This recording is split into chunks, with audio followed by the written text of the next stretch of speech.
Carretera Federal 45, kilómetro 232, 9 de agosto, 2012, 3 de la madrugada. El silencio del desierto de Durango es tan denso que parece tener peso. En ese momento exacto, una camioneta blanca cruza la línea del horizonte con las luces largas encendidas, cortando la oscuridad como un cuchillo. Dentro del vehículo, una mujer de 32 años llamada Mónica Esparza conduce sola, tratando de llegar a tiempo al funeral de su padre en Mazatlán. Lo que ella no sabe es que en exactamente 17 minutos su vida terminará, y 32 minutos después de eso volverá a comenzar. Pero la Mónica que regresará no será la misma que murió. Les hablo desde Ecos del Silencio, y esta es la historia más perturbadora que hemos investigado, una historia donde la línea entre la vida y la muerte se desdibujó por completo, donde el testimonio de una sobreviviente cambió todo lo que creíamos saber sobre lo que existe del otro lado. Y si están aquí buscando respuestas, les advierto, lo que van a escuchar no las tiene. Solo tiene más preguntas. Preguntas que 11 años después siguen sin contestarse. Si este tipo de misterios te fascinan tanto como a nosotros, suscríbete al canal, porque lo que descubrimos sobre el caso de Mónica Esparza podría cambiar tu forma de ver la muerte para siempre. Y si te atreves a llegar hasta el final de este relato, tal vez entiendas por qué algunos médicos, después de revisar su caso, dejaron de ejercer la medicina. Mónica Esparza nació en Tepic, Nayarit, el 23 de abril de 1980. Hija única de Ramón Esparza, un ingeniero agrónomo, y Carolina Medina, profesora de secundaria. Su infancia transcurrió sin sobresaltos en una casa modesta del centro de la ciudad, entre libros, plantas y el aroma constante del café que su padre preparaba cada mañana a las 6 en punto. Era una mujer práctica, escéptica por naturaleza, con una licenciatura en Administración de Empresas y un trabajo estable en una empresa de logística en Guadalajara. Nunca creyó en fantasmas, en premoniciones, en ninguna forma de espiritualismo. Su mundo era concreto, medible, predecible, hasta aquella noche de agosto. El día anterior, su madre había llamado con la voz quebrada. Su padre había sufrido un infarto masivo mientras podaba los naranjos del patio. No llegó vivo al hospital.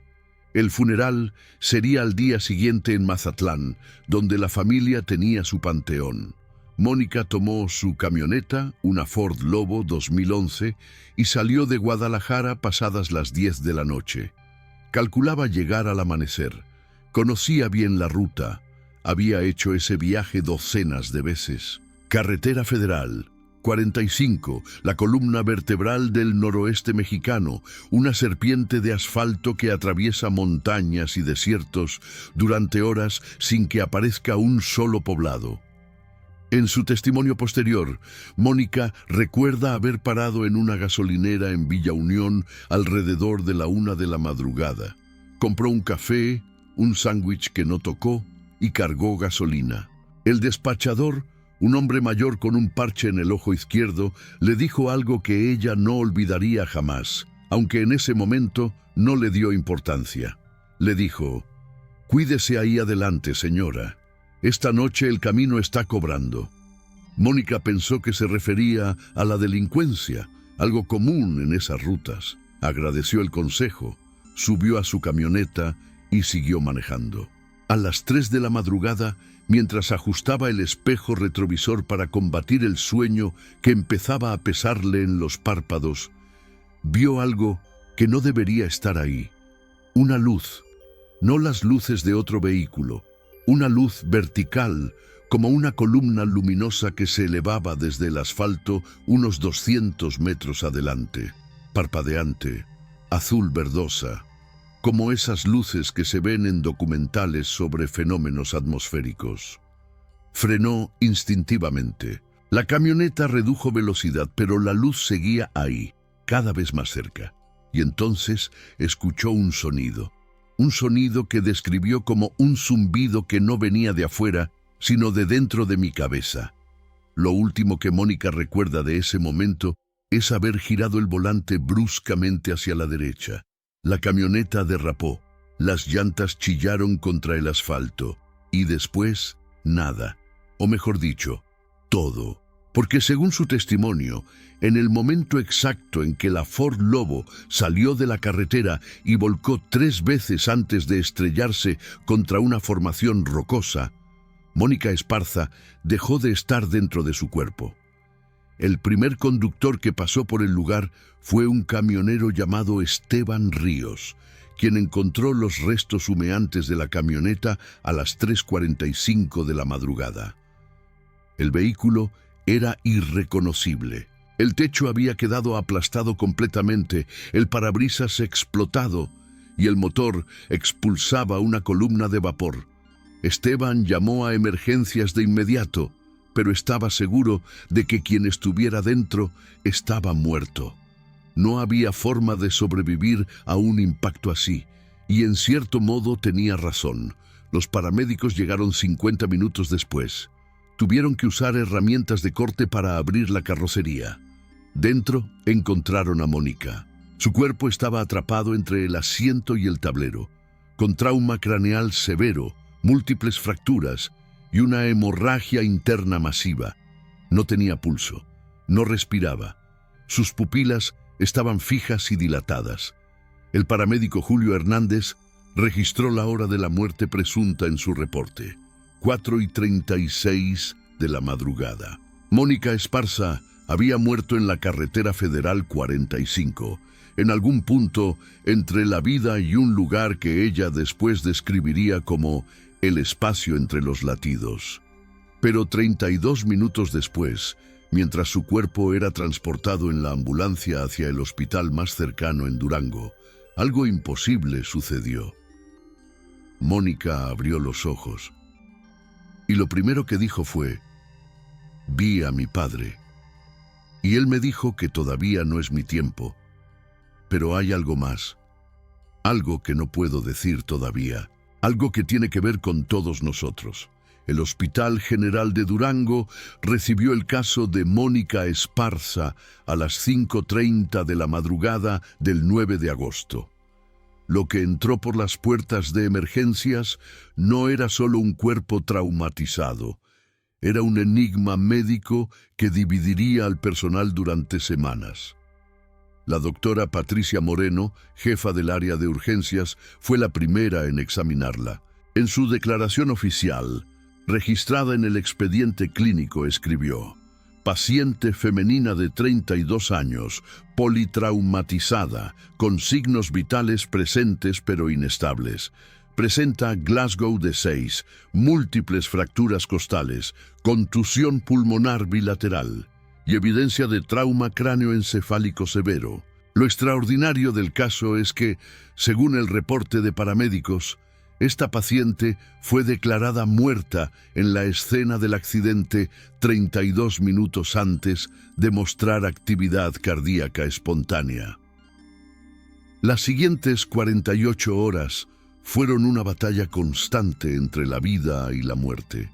Mónica fue sometida a 3 cirugías de emergencia: una para drenar un hematoma subdural, otra para estabilizar fracturas en costillas y pelvis, y una tercera para reparar una laceración hepática. Los médicos le daban menos del 5% de probabilidades de sobrevivir la noche. Pero Mónica no solo sobrevivió la noche, sobrevivió la semana y el mes. Y cuando finalmente despertó del coma inducido el 25 de agosto, 16 días después del accidente, lo hizo con una claridad mental que desconcertó a todos los neurólogos. Su madre, Carolina, quien había permanecido junto a su cama desde el primer día, fue la primera en escuchar su relato completo. Mónica comenzó a hablar con voz débil pero firme, describiendo con precisión milimétrica cada segundo de lo que experimentó durante esos 32 minutos en los que estuvo clínicamente muerta.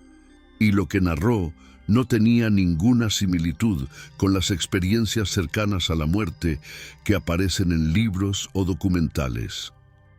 Mónica no vio un túnel de luz, no flotó hacia un reino celestial lleno de paz. Según su testimonio, lo que experimentó fue algo mucho más estructurado, más real que la propia realidad.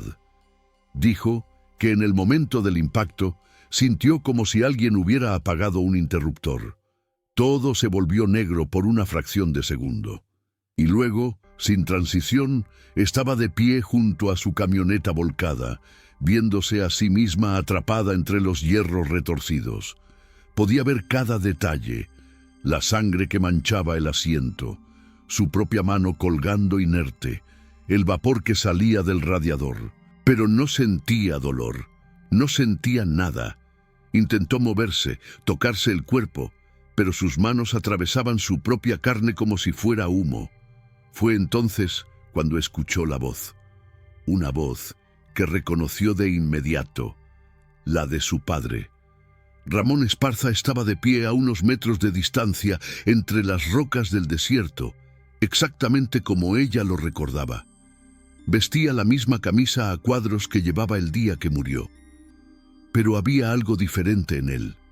Sus ojos estaban llenos de una tristeza tan profunda que Mónica sintió que podría ahogarse en ella. Su padre le dijo: «Todavía no, mija, todavía no es tu tiempo».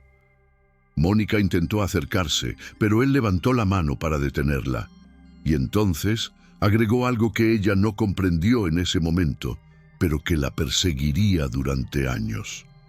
«Lo que viste en la carretera no era para ti, pero ahora que lo viste, van a venir a buscarte. Cuando regreses, no hables de la luz, nunca hables de la luz». Mónica quiso preguntarle a qué se refería, pero en ese instante sintió un tirón brutal, como si 1000 hilos invisibles atados a su pecho la jalaran hacia atrás. Gritó, o intentó gritar, pero no tenía voz. El desierto se desvaneció. La figura de su padre se disolvió en partículas de luz, y después, dolor. Un dolor tan intenso que hubiera preferido quedarse muerta. Cuando abrió los ojos, estaba en una ambulancia, rodeada de paramédicos que la miraban como si hubieran visto un fantasma. Porque en cierto modo, eso era exactamente lo que estaban viendo. Los días siguientes en el hospital fueron un tormento diferente. No solo por el dolor físico de la recuperación, sino por algo más. Mónica comenzó a experimentar fenómenos que no podía explicar. Veía cosas que no debería ver, sabía cosas que no debería saber. La noche del 28 de agosto, le dijo a su madre que la enfermera del turno nocturno acababa de enterarse de que estaba embarazada y aún no se lo había dicho a nadie. Carolina pensó que era delirio por los medicamentos, pero 2 días después, esa misma enfermera anunció su embarazo al personal. El 1 de septiembre, Mónica le dijo al doctor Morales, su cirujano, que no tomara el vuelo a Monterrey que tenía planeado para el fin de semana. «Va a pasar algo», le advirtió. El doctor sonrió condescendiente y le aseguró que todo estaría bien. Canceló su vuelo solo por precaución. Ese avión nunca llegó a su destino. Se estrelló en las montañas de Nuevo León. No hubo sobrevivientes. Después de ese incidente, la actitud del personal médico hacia Mónica cambió. Ya no la veían solo como una paciente milagrosa. La veían como algo más, algo que no podían categorizar. El doctor Ricardo Salinas, psiquiatra del hospital, fue asignado para evaluar su estado mental. Durante sus sesiones, Mónica le confesó algo que no le había dicho a nadie más. Cada noche, a las 3 de la madrugada, la hora exacta del accidente, despertaba con una sensación de pánico absoluto. Y en esos momentos, veía sombras en las esquinas de su habitación. Sombras con forma humana que la observaban en silencio. El doctor Salinas documentó estos episodios como alucinaciones postraumáticas, pero había algo en los ojos de Mónica que lo inquietaba. Una certeza. Ella no creía estar alucinando. Ella creía que esas sombras eran reales, que habían venido por ella, tal como su padre le advirtió. Y lo más perturbador de todo, Mónica comenzó a dibujar, dibujos obsesivos, siempre el mismo motif, una luz vertical saliendo del asfalto, y alrededor de esa luz figuras, docenas de figuras humanas, de pie, mirando hacia arriba como si estuvieran esperando algo. Mónica fue dada de alta el 14 de septiembre de 2012, 40 días después del accidente. Su recuperación física había sido notable, casi milagrosa, según los estándares médicos. Pero su recuperación mental era otra historia. Regresó a Guadalajara a vivir con su madre, incapaz de volver a su apartamento, incapaz de manejar, incapaz de estar sola de noche. Había sobrevivido a la muerte, pero la muerte no la había soltado completamente. Los meses que siguieron a su regreso fueron una espiral descendente hacia la obsesión. Mónica no pudo reincorporarse a su trabajo. Las llamadas del Departamento de Recursos Humanos se acumulaban en su buzón de voz, pero ella no tenía energía para responderlas. Su vida ahora giraba alrededor de una única pregunta que latía en su mente como un segundo corazón. ¿Qué era esa luz que vio en la carretera? Y más importante aún, ¿por qué su padre le advirtió que no hablara de ella? En octubre de 2012, 2 meses después del accidente, Mónica comenzó su propia investigación. Pasaba horas en Internet buscando reportes de accidentes en la carretera federal 45. Lo que encontró la dejó helada. Entre 2005 y 2012 habían ocurrido 18 accidentes fatales en un tramo de apenas 50 kilómetros.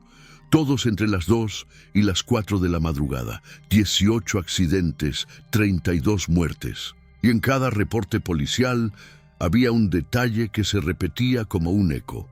Los conductores habían salido de la carretera sin razón aparente, sin marcas de frenado, como si simplemente hubieran decidido estrellarse. Mónica comenzó a llamar a familiares de las víctimas.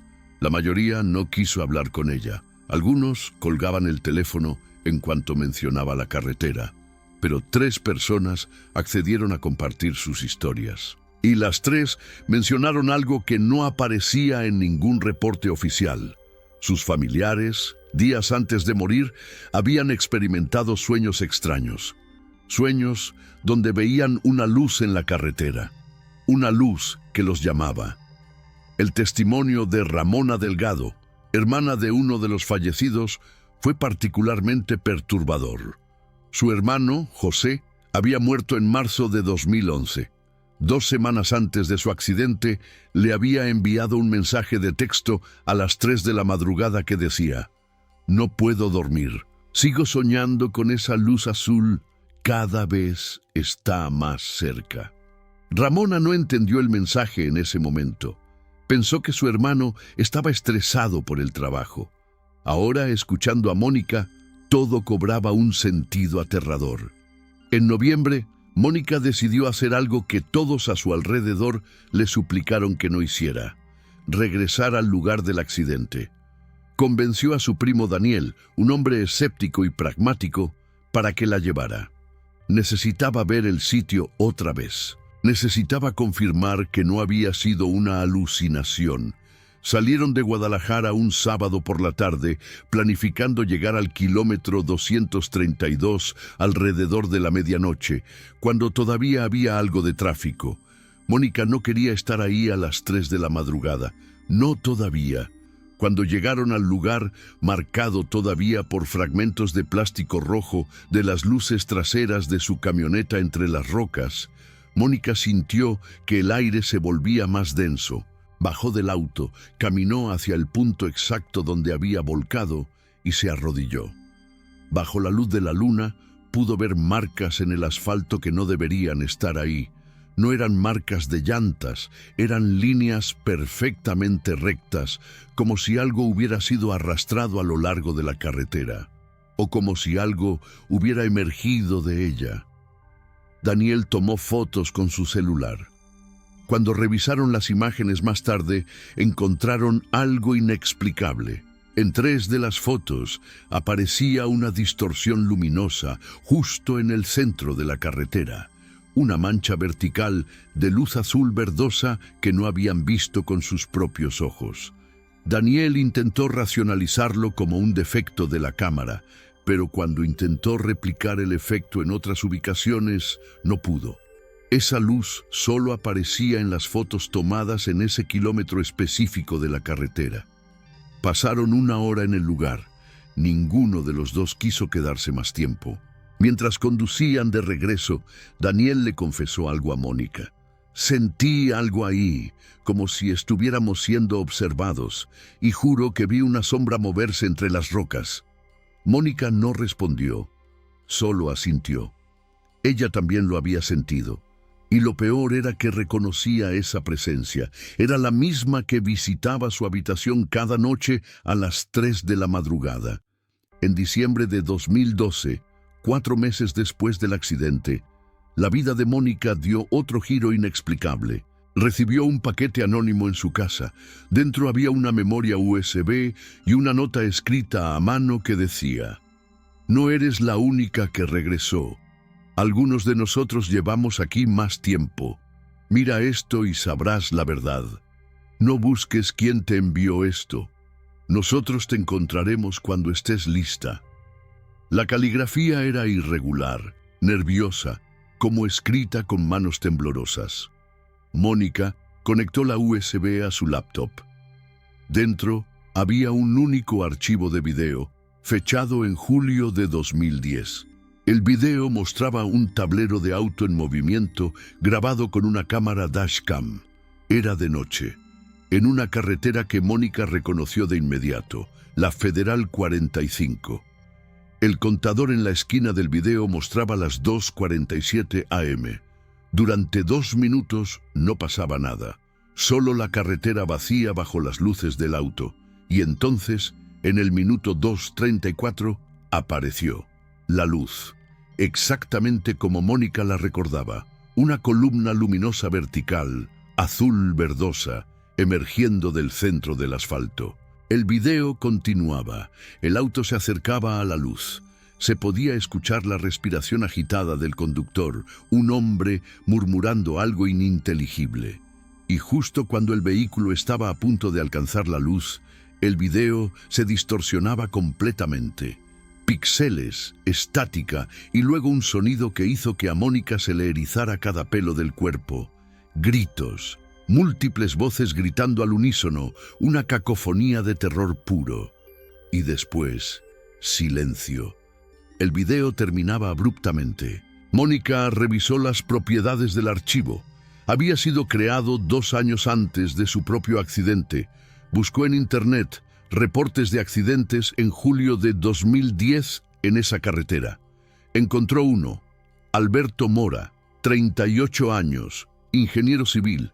Había muerto en un accidente el 18 de julio. Su auto fue encontrado completamente calcinado. Las autoridades concluyeron que se había quedado dormido al volante. Pero Mónica ahora sabía que esa no era la verdad. Alberto Mora había visto la luz, y la luz se lo había llevado. Durante las siguientes semanas, Mónica intentó rastrear el origen del paquete. Fue imposible. No había remitente, no había registros en la oficina postal.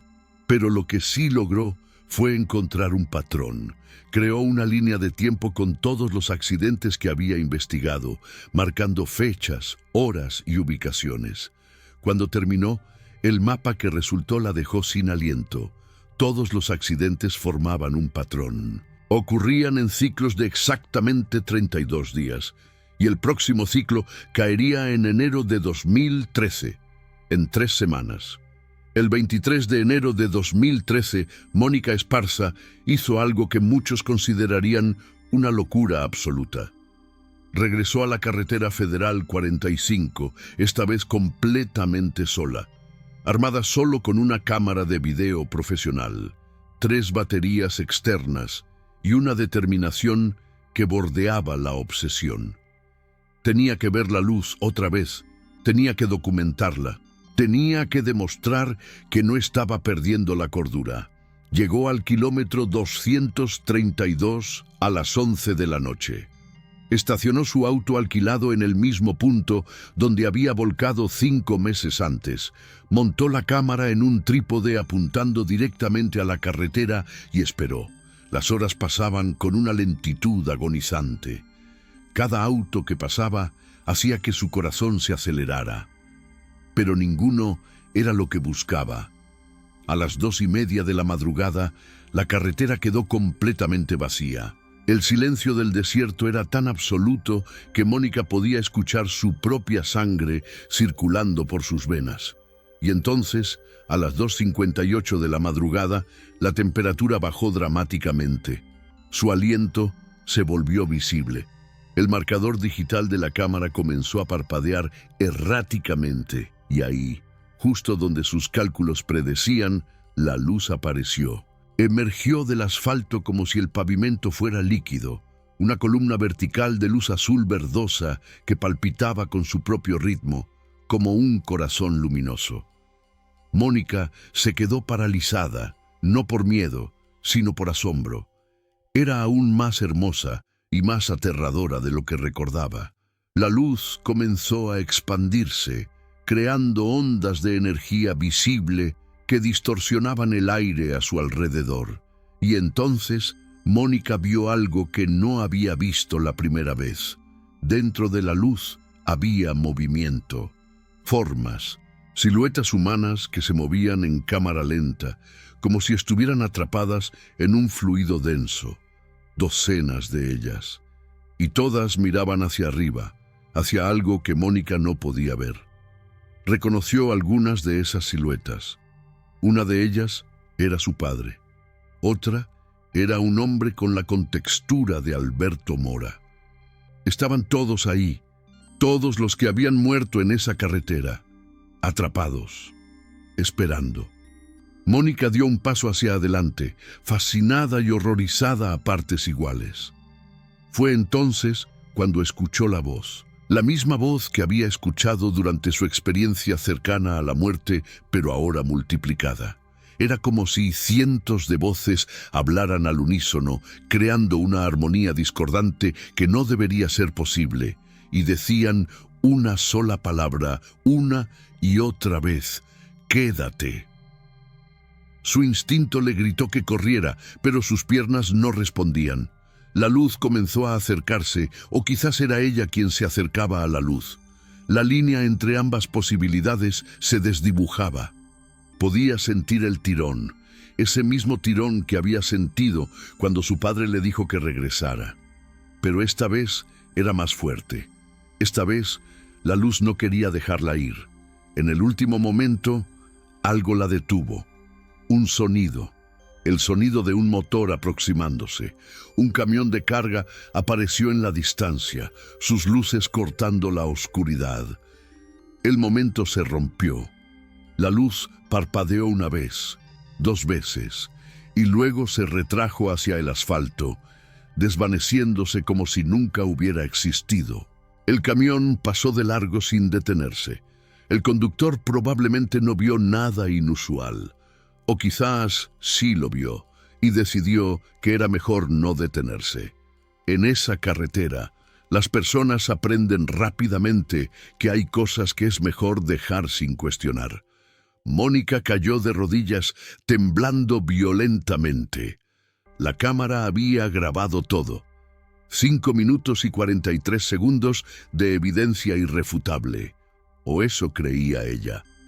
Cuando regresó a Guadalajara al amanecer y revisó el video, descubrió algo devastador. La cámara había capturado la luz, pero de forma diferente a lo que ella había visto. En el video, la luz aparecía y desaparecía en ciclos de exactamente 8 segundos. No había siluetas, no había voces, solo una anomalía luminosa que podría explicarse como cualquier cosa. Un fenómeno atmosférico, una ilusión óptica, una falla de la cámara. Pero Mónica sabía lo que había visto, y sabía que la luz la había reconocido. Había intentado reclamarla. Y lo que era peor, ahora sabía que eventualmente lo conseguiría, porque desde esa noche los episodios nocturnos se intensificaron. Ya no eran solo sombras en las esquinas de su habitación. Ahora escuchaba susurros, voces que la llamaban por su nombre.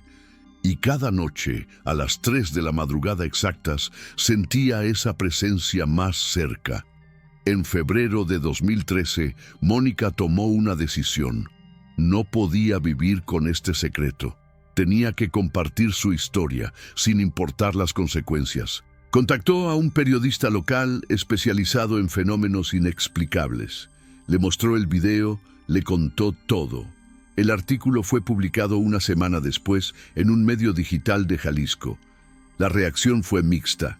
Algunos la llamaron valiente. Otros la llamaron loca. Algunos más, en comentarios anónimos, le advirtieron que dejara de buscar respuestas, que algunos misterios están mejor enterrados. 2 días después de la publicación del artículo, Mónica encontró otra nota bajo la puerta de su casa. Esta vez, el mensaje era más directo. Ya no puedes parar lo que comenzaste. Cuando la luz te llame la próxima vez, no habrá camiones que te salven. Nos vemos del otro lado. La nota estaba firmada con una simple letra. A. Mónica supo de inmediato a quién pertenecía: Alberto Mora, el hombre del video de la dashcam, el hombre que había muerto 3 años antes. Hoy, en 2025, 11 años después del accidente, Mónica Esparza sigue viva. Pero según sus propias palabras, no está segura de cuánto tiempo le queda. Cada 32 días, en el aniversario del tiempo que estuvo muerta, experimenta lo que ella llama el llamado, una compulsión irresistible de volver a la carretera. Hasta ahora ha logrado resistirlo, pero cada vez es más difícil. Cada vez la voz de su padre en su mente se vuelve más insistente. Es hora de volver a casa, mija. Es hora de volver con nosotros. La carretera federal 45 sigue cobrando víctimas. Desde el accidente de Mónica, han ocurrido 12 accidentes más en el mismo tramo. Todos entre las 2 y las 4 de la madrugada. Todo sin explicación lógica. Las autoridades han instalado señalizaciones adicionales, han mejorado el alumbrado, han aumentado las patrullas nocturnas. Nada ha funcionado. Porque ¿cómo puedes prevenir algo que no pertenece a este plano de existencia? Mónica nos compartió algo más en nuestra última conversación con ella, algo que no había dicho a nadie antes. Durante su experiencia cercana a la muerte, su padre le dio un último mensaje que había mantenido en secreto todos estos años. Le dijo: la luz no es un accidente, es un umbral, y cada persona que muere ahí se vuelve parte de ella. Están construyendo algo del otro lado, y cuando terminen, cuando tengan suficientes, la luz no necesitará llamar a las personas una por una. Se abrirá completamente, y entonces todos verán lo que hay del otro lado. Si este relato te perturbó tanto como a nosotros, te invitamos a que te suscribas a Ecos del Silencio, porque esta historia no ha terminado. Mónica sigue enviándonos actualizaciones cada mes, y si algún día ella decide volver a esa carretera, si decide finalmente responder al llamado, lo sabrás aquí primero. Comparte este video con alguien que necesite escuchar esta historia, porque tal vez, solo tal vez, entre todos, podamos descifrar qué es realmente esa luz antes de que sea demasiado tarde. Entonces, ¿qué crees tú? ¿Mónica Esparza realmente murió y volvió? ¿O su mente creó una elaborada fantasía para lidiar con el trauma de un accidente casi fatal? ¿Y qué hay de esa luz en la carretera? ¿Es un fenómeno natural que la ciencia aún no puede explicar? ¿O es un portal hacia algo que nunca debimos descubrir? La respuesta podría estar esperando en el kilómetro 232 de la carretera federal 45. Pero la pregunta es, ¿estás dispuesto a ir a buscarlo? Desde Ecos del Silencio, les recordamos que algunos silencios no están vacíos. están llenos de voces que esperan ser escuchadas, y algunas de esas voces vienen de lugares donde los vivos no deberían aventurarse. Hasta la próxima historia, si es que llega a haber una próxima vez.